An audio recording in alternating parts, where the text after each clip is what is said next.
Quatrième conseil, bien vivre ses émotions. Là, j'ai beaucoup lu et relu, j'ai un peu nagé, hein, parce que c'est quelque chose que je ne maîtrise pas beaucoup et sur lequel j'ai pas été habitué à réfléchir. On réfléchit sur ses pensées, sur ses paroles, sur ses actions, hein, je le dis d'ailleurs à un moment donné. J'ai beaucoup péché en pensée, en parole, par action et par omission. Mais les émotions, on n'y pense jamais dans l'Église, hein, on n'en parle pas beaucoup. Or, les émotions, c'est tout ce qui nous brasse, et c'est souvent les émotions qui nous guident. Alors, il faudrait peut-être bien les christianiser, les émotions, les spiritualiser. Ben ça, on ne sait pas trop faire. Hein. Les émotions. Alors, je m'aventure pour vous dire ce que j'ai compris. Les émotions, c'est tout ce qu'on ressent en nous, tous les mouvements intérieurs, toutes les sensations qui nous agitent, nous animent et peuvent nous conduire vers le meilleur ou vers le pire. Tout ce qui se passe en vous, qui vous brasse, hein, tout ce que vous ressentez. Elles peuvent donc être positives ou négatives, suivant leurs conséquences sur nous et sur les autres.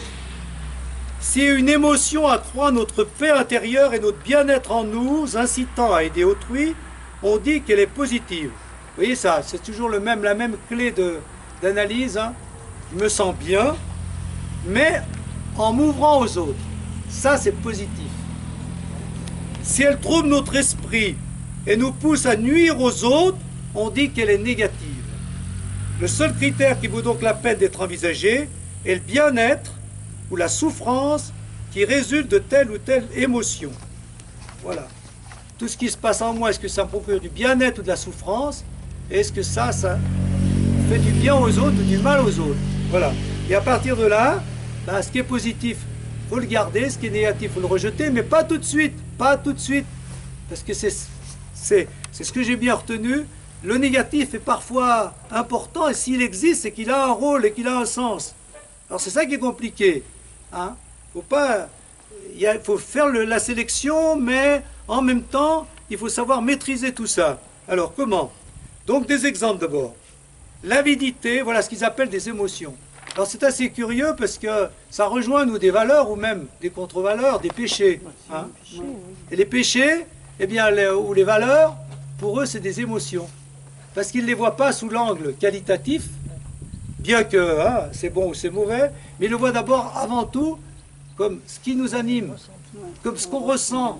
Hein? Voilà. L'avidité, la colère, la haine ou la jalousie provoquent en nous un malaise profond et nous vident de notre énergie. Les actes et les paroles suscités par ces émotions font aussi le plus souvent du mal aux autres. Voilà, hein, c'est facile. La colère pousse à des actions agressives et violentes, la tristesse pousse au repli, la peur pousse à la fuite, la honte à la dissimulation. Donc, vous voyez, c'est pas sous l'angle moral qu'ils jugent, hein. Bien que ça se rejoint quand même, hein. Mais voilà. Pendant longtemps, ça c'est Christophe André qui le dit, j'ai pensé qu'il existait énormément d'émotions négatives et qu'en face, finalement, il n'y avait que de grandes émotions positives, la joie et l'amour. Vous voyez, la joie et l'amour, hein. L'amour, on ne l'aurait pas mis dans les émotions, nous. Hein. C'est le maître mot de l'évangile. Mais bon, l'amour, ça produit. Il y a du mouvement hein, quand on aime. Hein. Aussi bien psychologique que physique que spirituel. Donc, et j'ai compris que c'était une erreur gigantesque. Les études scientifiques ont révélé une infinité d'émotions positives. Alors voilà, ça c'est déjà bien qu'ils en énumèrent. On peut la confiance, la sérénité, l'attendrissement, l'admiration, la bienveillance. On a aussi étudié l'élévation. Ah, ça d'habitude, hein, tout ce qui m'élève, qui me donne un sentiment d'élévation. Hein, ça peut être la musique, ça peut être la nature, ça peut être la rencontre de quelqu'un, d'une belle action, voilà, hein, voilà. Le sport, ça peut être tout ce qui est, voilà. La beauté. Hein, La beauté. la beauté, voilà. Ben, la beauté, c'est beau, mais l'élévation, c'est une émotion. Hein, voilà. Il y a également l'enthousiasme, cette forme de réaction émotionnelle favorable aux propositions de la vie ou d'autrui, cette ouverture à la nouveauté joyeuse et énergique, si précieuse dans les groupes. Vous voyez? Donc, il en a énuméré quelques-unes. J'aurais aimé avoir une liste plus exhaustive, mais c'est déjà pas mal. Hein. Quand les émotions sont négatives, on utilise différentes méthodes pour s'en libérer, et quand elles sont positives, on s'entraîne à les développer. Bon, ça c'est ce que je vous ai déjà dit, mais alors comment? Comment faire pour bien vivre ces émotions?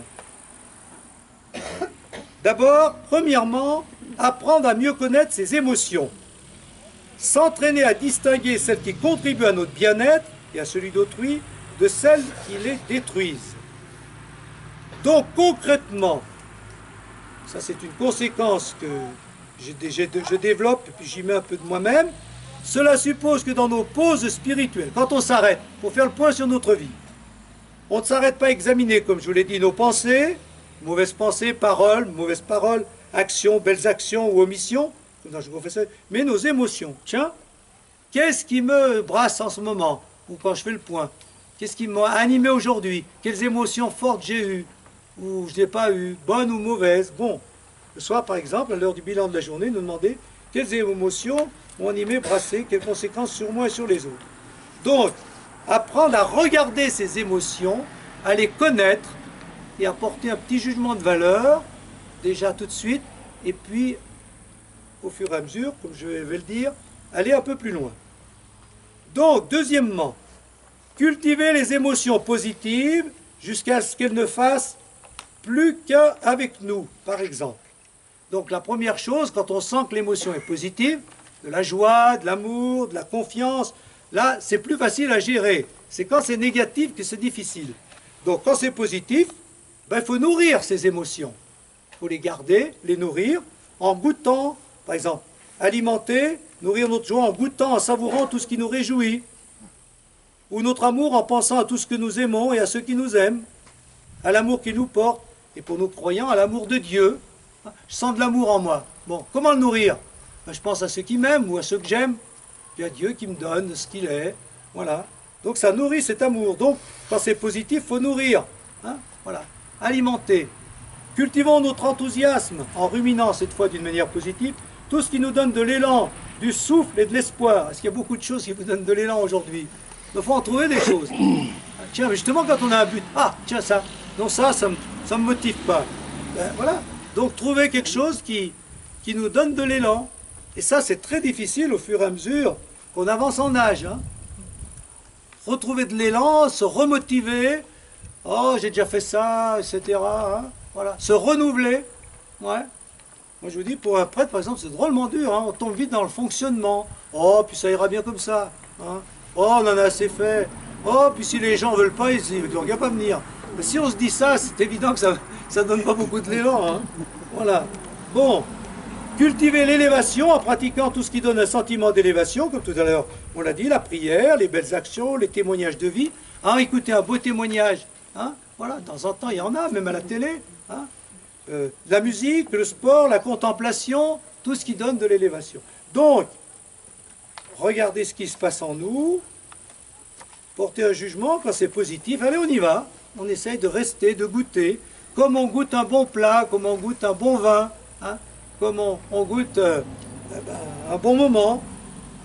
Et le gros problème, et ça, ils le redisent souvent, c'est qu'aujourd'hui, on passe tous trop vite d'une chose à l'autre. Hein. Même nos émotions, tac, tac, elles se chassent les unes les autres. Les idées aussi, les événements aussi. Alors du coup, ben, on devient comme des machines qui s'agitent, quoi. Hein. Des girouettes, plutôt que d'être justement des gens qui construisent leur vie et leur vie intérieure. La vie intérieure se construit par des actions comme ça. Troisièmement, aimer toutes ces émotions. Aimons toutes nos émotions. Toutes nos émotions sont des signaux de nos besoins. Les émotions positives nous disent que nos besoins sont satisfaits ou en voie de satisfaction. Les émotions négatives qu'ils ne sont pas satisfaits. Écoutons et réfléchissons pour agir à ce qui se passe avec nos besoins fondamentaux.